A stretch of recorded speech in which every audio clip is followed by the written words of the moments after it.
And as Emmy Bullis is ready to get us going.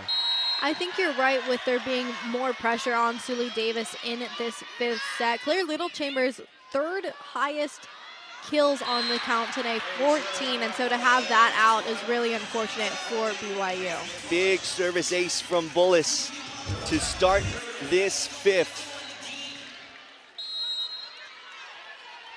Bullis passing so many great names on the career assist list at Cal Poly as Brielle Kemavor gets dug up by Bullis. Frederick into the double block and down. Bullis leading all assists at 48 so far. Back to BYU with our current dig leader in Uluave at 19. Good serve from Uluave. Right side, it's Stulkin. Blocked, back, and down. BYU trying to come out here with that firepower they started to gain in the end of that fourth set. What a block there, something that they've kind of been lacking all match so far. 5 blocks to Cal Poly's 10. Yeah, Elena Wallace a little late getting there, but still used that shuffle to perfection as Emma Frederick able to put one away, and back and forth we go in the fifth. And once again, we have yet another set going back and forth for each point, and that's kind of been the testimony to this whole match, is just back and forth between these offenses. We mentioned earlier that it is fire versus fire, although that time it's the Cal Poly block coming into play, a big Roof. Yeah, Roof is right, Matt. I mean, that Cal Poly block has been so strong all night. Like I mentioned previous, 10 blocks so far, making that 11. Over on 2, that is kept in play. Cal Poly with Annabelle Falcon having to tip it over. Pancake saved by BYU. Sully Davis off the double block. Falcon again, that's down. I think we're going to get a challenge, though, from BYU's side. And Olmstead is signaling 2, in fact, challenge. We'll hear from the ref. BYU is challenging that there's an unsuccessful pancake attempt. So remember, the tip went into the middle of the court during the middle of that rally on Cal Poly's side. It was kept alive for that moment, but BYU certainly thought it touched the floor. Remember, any part of that volleyball touching the floor, that is a point for BYU. Let's see if we have a good look at it. This is BYU's pancake save. I think they're challenging right before that. Cal Poly had a different pancake save. I think it was the attack attempt right before that part of the replay. But this certainly a huge point and a huge decision to be made. All of these challenges have really come in important times. We'll try and take a look at it here.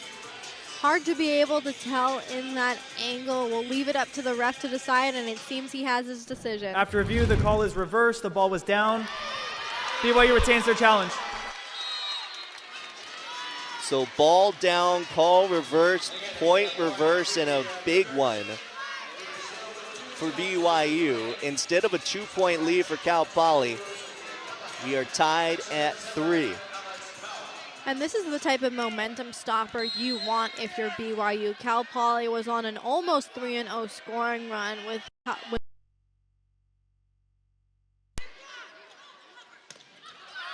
That one off the block and out of bounds for Kendall Bashir.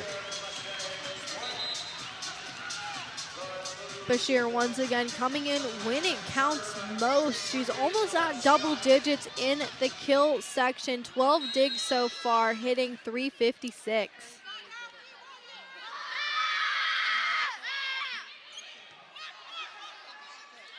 Outside it goes, Sully Davis blocked and roofed. That Cal Poly block just really being undeniable here as we've gotten later into the match. Really, we've seen it all game, but once again, it is coming up at point after point of important times. That brings it to the 12th block of the night.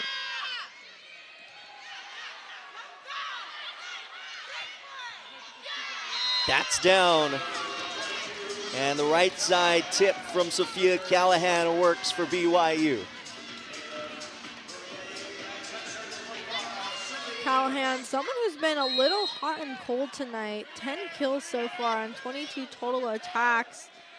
Been really efficient as of late. I think we're seeing the adjustment by BYU in the front row now. Remember, Claire Little Chambers is out with injury. So now the front row hitter is Ellie Mortensen. Looks like she's going 6 rotations. And it was Tingy in for the back row of the right side hitter in Sophia Callahan. So just some little adjustments on BYU's side. And this time Annabelle Falcon was able to work it off the block. Another Cal Poly point.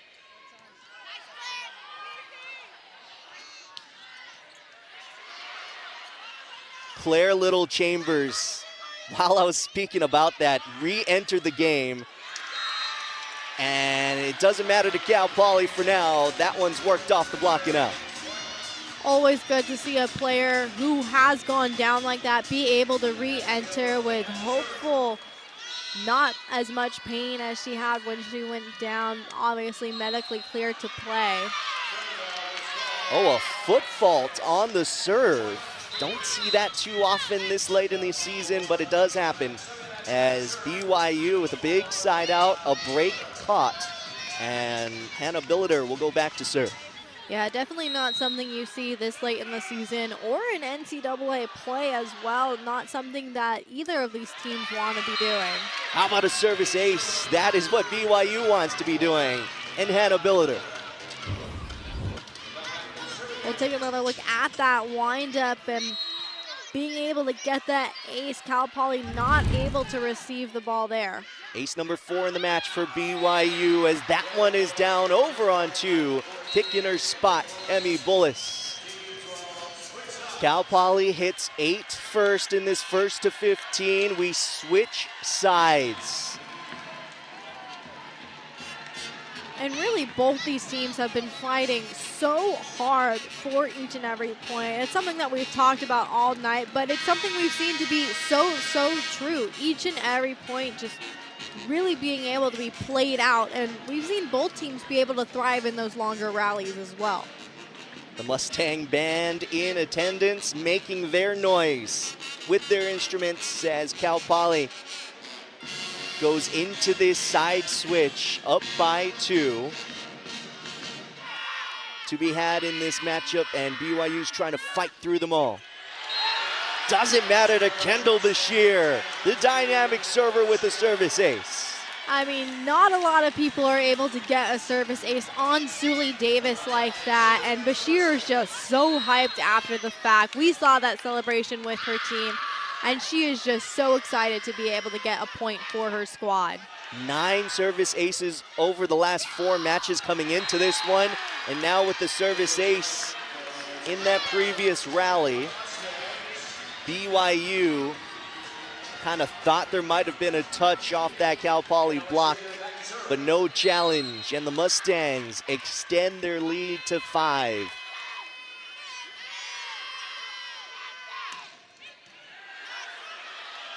Tight to the net, in fact, over. Lelouch tried to put it down, a free ball opportunity anyway for Cal Poly. Outside it goes, Frederick, just a little over her outstretched arm, and BYU takes the point. Little miscommunication from the Mustangs there, but they're still clapping with each other, trying to let that 1 point go. Heather Olmstead putting a lot of encouragement into her squad right now, though that one went too long. Cal Poly 3 points away from advancing to the 2nd round. That will be tomorrow night.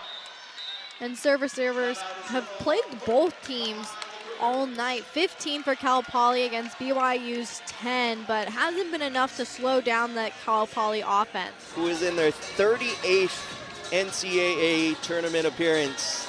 and they have been 25-6 in the first round all time. The Mustangs trying to add to that latter half of the record, and it's Marin O'Farrell back to serve out of the timeout.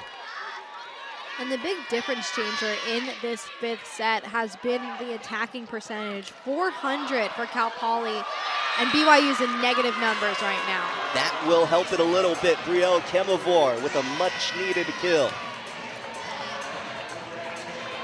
Kemavor, another name who we've said all night, really coming into those opportune moments for her team. 15.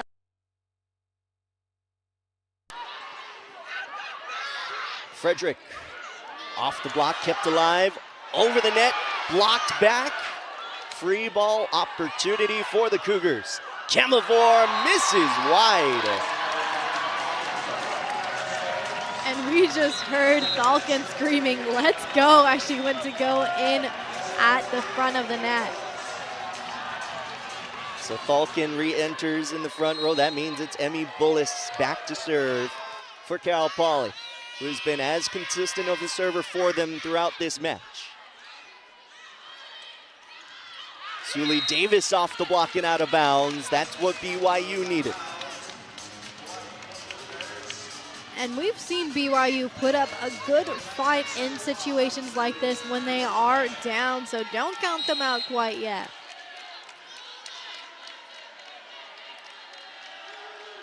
Lulu Luave. Good serve, now Cal Poly. Blocked back. Frederick. Shot goes long. BYU with the big natural point. And we've seen Frederick really be able to kind of taper that ball to be able to get into the corner. Couldn't make it happen there, but that's the kind of risk you have to take when you have such a strong hit like that. Cal Poly 2 points away from advancing, but BYU is closing in. 3 points away from tying it are the Cougars going into this Cal Poly timeout. Of course, both coaches know how competitive the other side can be down the stretch. You don't get to this part of the season if you're not able to close out sets, and this is the ultimate closeout needed for either side. And that's something that both head coaches spoke to when speaking with us earlier, is they both knew how strong the opposite team was playing coming into this tournament. And so something that we've really seen from both of them is the strengths coming out. Errors have been a bit of a weakness. 14 attack errors and 15 service errors for Cal Poly against BYU's 21 attack errors to 10 service errors. So almost even on the attacking front there. 306 hitting percentage in the match as a whole for Cal Poly. 256 for BYU. Of course, down the stretch here in the fifth set, at this point, you could say stats can be thrown out. It's just about trying to fight your way through. With Cal Poly up by 3 coming out of this timeout, Lulu Uluave back to serve for BYU. The fight is right, and it's so hard when both teams want it so much to not make those types of service errors that come from that aggression. Right side, it's Thulkin. Big swing as we get to match point for Cal Poly. And what a story it's been for Cal Poly, really coming back. We saw them look dominant in that first set, kind of fell a little bit short in that second and third, but it's been all Cal Poly in those bigger points. Emma Frederick serves match point, and an ace! The Mustangs upset the 5 seed, and they're moving on to the second round. What a moment for the Mustangs, being able to have a service ace to end it. 7 service aces on the night, and what a win for Cal Poly.